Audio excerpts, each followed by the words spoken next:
여러분 안녕하십니까? 헬로티비 뉴스입니다. 잠시 잊고 있었던 코로나19가 다시 번지고 있습니다.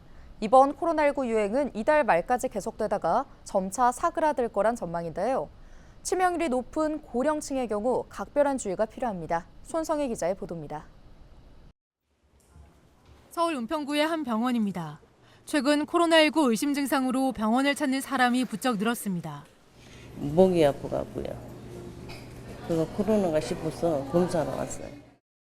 약국에선 코로나19 자가진단 키트가 동이 났습니다. 7월 말부터 좀 늘기 시작한 것 같아요. 키트 찾으시는 분들이 제일 많고요. 없다가 이제 많이 생겼죠. 한동안 잠잠했던 코로나19가 다시 빠르게 확산하고 있는 겁니다. 7월 200여 명이었던 코로나19 입원 환자는 8월 들어 1,300명을 넘어섰습니다. 한 달 만에 6배 이상 급증한 셈입니다. 이번 유행은 이달 말까지 계속될 거란 전망입니다.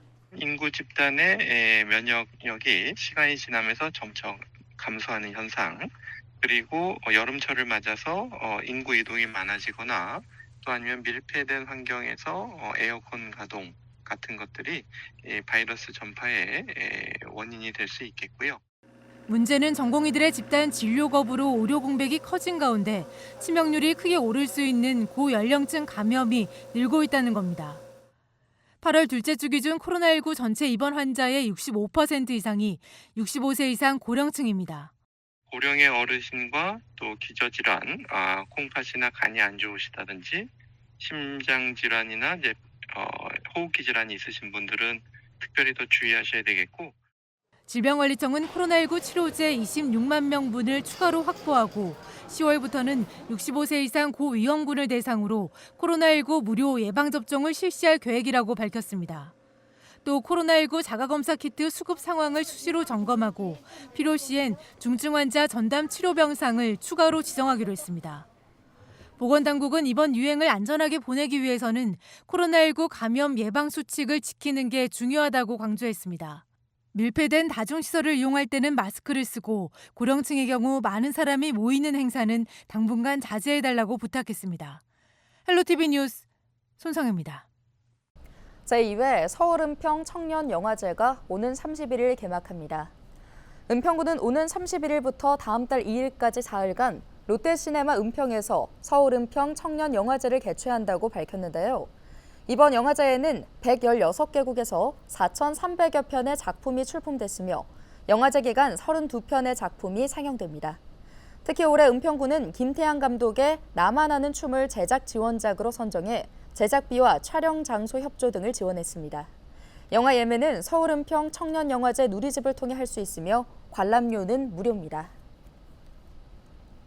한국 케이블 TV 방송협회가 21일 제62회 지역 채널 우수 프로그램 시상식을 열고 2분기 83편의 후보작 중 보도 분야 4편과 정규 분야 3편, 특집 분야 1편을 우수작으로 선정했는데요. LG 헬로비전 보도 2편이 우수작에 올랐습니다. 한국 케이블 TV 방송협회는 지난 4월 LG 헬로비전이 경북 영천에서 위장 전입을 통해 지역 인구수를 유지하려는 지자체 공무원들의 편법을 고발한 보도와 지난 6월 부천시의회 485건의 시정 질문을 분석해 필요하고 있는 지자체 현안들을 살펴본 보도를 각각 2분기 우수작으로 선정했습니다. 양천구가 태풍 등 자연재해에 따른 안전사고에 대비해 가로수 68주에 대한 정비 공사를 완료했습니다. 양천구는 가로수 위험성 진단 용역을 실시해 썩었거나 쓰러질 우려가 있는 양버즘 나무 57주와 회화나무 11주를 우선 제거했는데요. 또 가을철에는 주변 경관과 현장 여건 등을 고려해 가로수가 필요하다고 판단될 경우 보식 공사를 실시할 예정입니다. 은평구가 주민자치회 신규 위원을 모집합니다. 주민자치회는 지역에 필요한 사업을 발굴하고 실행하는 역할을 하는데요. 은평구 주민자치회는 2019년 시범 사업을 거쳐 2021년부터는 16개 전동에서 운영되고 있습니다. 주민자치회 참여를 원하는 주민은 자치분권대학 누리집을 통해 관련 교육을 수료한 후 해당 동 주민센터 주민자치회 사무국에 방문해 신청하면 됩니다.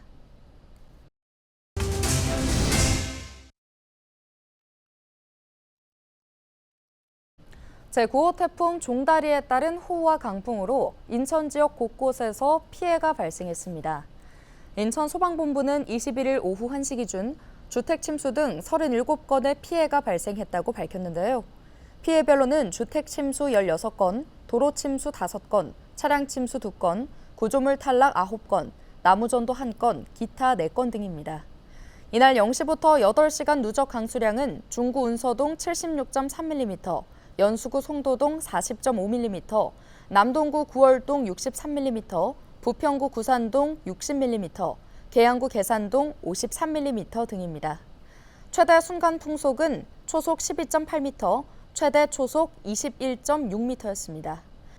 현재 부평구 굴포천과 계양구 계산천 등 13개 하천과 계양구 작전동 토끼굴 등 도로 4곳이 통제됐습니다.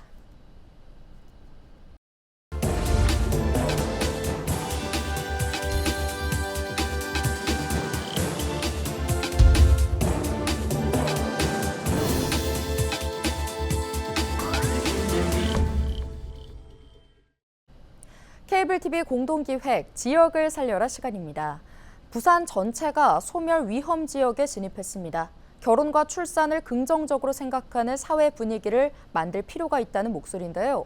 부산에 필요한 인구 정책이 무엇인지 짚어보겠습니다. LG 헬로비전 차선영 기자가 보도합니다. 한국고용정보원이 발표한 보고서에 따르면 소멸 위험 지역 특광역시 가운데 부산이 11곳으로 가장 많았습니다. 특히 해운대구는 올해 처음으로 소멸 위험 지역에 신규로 진입하면서 지역 내 충격을 줬는데요. 전국에서 가장 높은 고층 건물이 밀집한 대표적 부촌인 우동과 중동, 대단지 아파트가 밀집한 좌동 역시 상황은 크게 다르지 않습니다. 이 지역 역시 소멸 주의 단계에 진입한 것으로 나타났는데요. 이런 상황은 해운대구 인구 감소 추이를 통해서도 확인됩니다.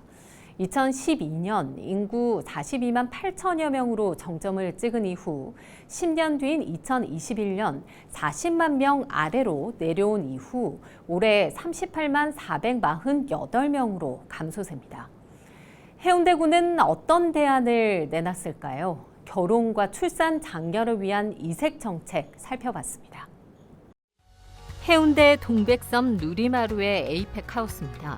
지난 5월 의사와 공기업 직원 등 다양한 직업을 가진 청춘 남녀 40명이 한자리에 모였습니다. 해운대에 사는 청춘 남녀 2년을 지자체에서 직접 찾아주기 위해 나선 겁니다. 40명 모집에 무려 147명이 지원해 높은 관심을 보였는데 해운대구는 청년들이 자연스럽게 만나고 교류할 수 있는 장을 제공해 지역에 정착할 수 있도록 랑데부 행사를 기획했다고 밝혔습니다. 이색 결혼 장려 프로그램인 해운대 랑데부 행사에 이어 오션뷰 임신부 힐링 체험 프로그램도 등장했습니다. 출산을 장려하고 지역 내 출산 친화 환경을 조성하기 위한 해운대구의 이색적인 출산 지원 정책 중 하나입니다.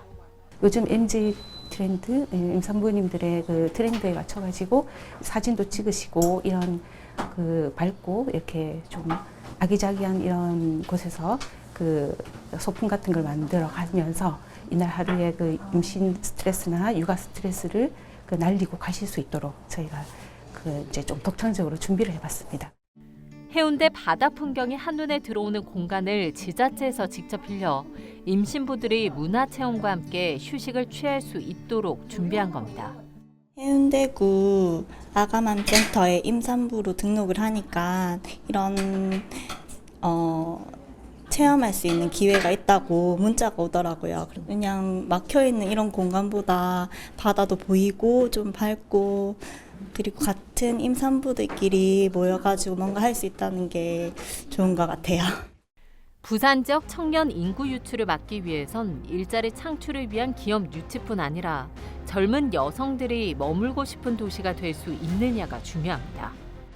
젊은 여성들이 일하고 거주하고 여기 정착할 수 있는 그런 매력도를 지역에 높이는 그런 정책들을 해야 된다는 거죠. 그래서 이런 것들이 없이 기존에 해왔던 정책들에서 저는 전면적인 재검토가 필요하다고 봐요. 부산시는 신설된 인구 정책관실을 중심으로 기존 인구 정책 사업을 재검토하고 있습니다. 다만 부산을 떠나는 사람들을 붙잡기 위해선 지자체의 노력은 물론 국가 차원의 대책 마련이 절실합니다. 기본적으로는 이제 수도권 중심의 이러한 이제 그 지역 불균형한 이런 상황에서는 지자체가 할 수 있는 것들이 충분히 한계가 있는 것이 사실이고요. 그렇기 때문에 좀 중앙정부 차원에서 뭐 산업은행 이전이라든지 아니면은 그 글로벌 허브 도시 특별법과 같은 이러한 이제 지역의 현안들을 해결할 수 있는 권한과 조금 예산들을 조금 더 많이 줌으로써 이러한 인구 문제를 해결하는 데 있어서 조금 도움이 되지 않을까. 결혼과 출산에 대한 긍정적인 인식 변화를 위한 정책 개발에 나서고 있는 부산시. 2030 여성들을 잡기 위한 정부 차원의 당근책도 필요한 상황입니다. 헬로티비 뉴스 차선영입니다. 수도권과 강원 북부권을 잇는 제2경춘국도를 서둘러 추진해야 한다는데 여야 국회의원들과 전문가가 한 목소리를 냈습니다. 20일 국회에서 제2경춘국도를 비롯해 경기 강원 지역 도로교통망 확충 과제를 살펴보는 토론회가 열렸는데요. 이날 토론에 참여한 전문가들은 사회적 편익과 정책적 판단에 따라 제2경춘국도 건설이 시급하다고 입을 모았습니다. 토론회를 주최한 지역구 여야 국회의원들도 제2경춘국도 사업비를 증액해 조기 착공할 수 있도록 정치권 차원에서 대응하겠다고 덧붙였습니다. 물가 인상으로 인해 가서 한 5천억 정도의 예산 증액과 그리고 적성성 검토라고 하는 기재부의 심사가 또한 과정이 남아져 있습니다. 그래서 한기호 의원님, 김용태 의원님, 저 여야가 합심해서 절차를 빨리 앞당기고 또 국회 예산결산심사 과정 속에서 예산을 증액하도록 노력해 나가겠습니다. 환경운동연합 등 9개 기후환경단체가 지난 20일 오후 경기도청 앞에서 기자회견을 열고 재생에너지 확충을 촉구했습니다. 환경단체는 동해안과 수도권을 잇는 초고압 송전선로 건설 사업이 추진 중인데 이는 석탄 발전으로 생산된 전력을 지속적으로 공급하려는 계획이라고 반발했는데요. 이어 도는 아리백을 핵심 공약으로 내걸고 2030년까지 신재생에너지 비율 30%를 공언했다며 아리백의 실질적인 이행을 위해 도는 적극적으로 석탄 전기를 거절해야 한다고 강조했습니다. 이뿐 아니라 환경단체는 석탄 발전소 폐쇄와 재생에너지 적극 확대 등도 도에 요청했습니다. 최근 서울 아파트값 상승이 이어지면서 오피스텔 가격도 하락세를 멈췄습니다. 한국부동산원이 발표한 자료를 보면 지난 7월 서울 오피스텔 매매 가격 지수 변동률은 0%로 2년 만에 보합으로 전환했는데요. 자치구별로는 마포와 서대문, 은평구가 있는 서부권은 마이너스 0.07%에서 0.04%로 0.11%포인트 상승했습니다. 또 양천과 영등포, 강서구 등이 있는 서남권은 보합에서 0.09%로 역시 상승 전환했습니다. 면적별로는 40에서 60제곱미터가 0.07%, 85제곱미터 초과가 0.04% 각각 올랐지만 40제곱미터 이하와 60에서 85제곱미터는 각각 0.01%, 0.02% 하락했습니다. 정부가 이달 말까지였던 유류세 인하 조치를 10월 말까지 연장하기로 했습니다. 기획재정부는 21일 중동 정세 불안에 따른 국내외 유류 가격의 불확실성과 국내 물가 동향을 고려해 유류세 탄력세율 인하 조치를 2개월 연장하기로 했다며 관련 법 시행령 개정안을 입법 예고했는데요. 현행 유류세는 휘발유 20%, 경유와 액화 석유가스 30%씩 인하한 형태로 부과하고 있습니다. 인천시가 수도권 상수원인 팔당 상수원 원수에서 냄새 유발 물질이 증가하고 있다며 각 가정에서 당분간 수돗물을 끓여 마시도록 권고했습니다. 인천시 상수조사업본부는 최근 조류가 대사하는 과정에서 분비되는 지오스민이 상수원에서 냄새를 유발하고 있다고 분석했는데요. 특히 일반 정수 처리 공정만으로는 완벽하게 처리하는 데 한계가 있어 수돗물에서 흙이나 곰팡내가 날 수 있습니다.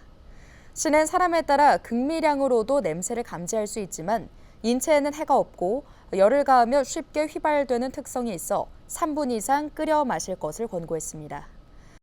뉴스 마칩니다. 고맙습니다.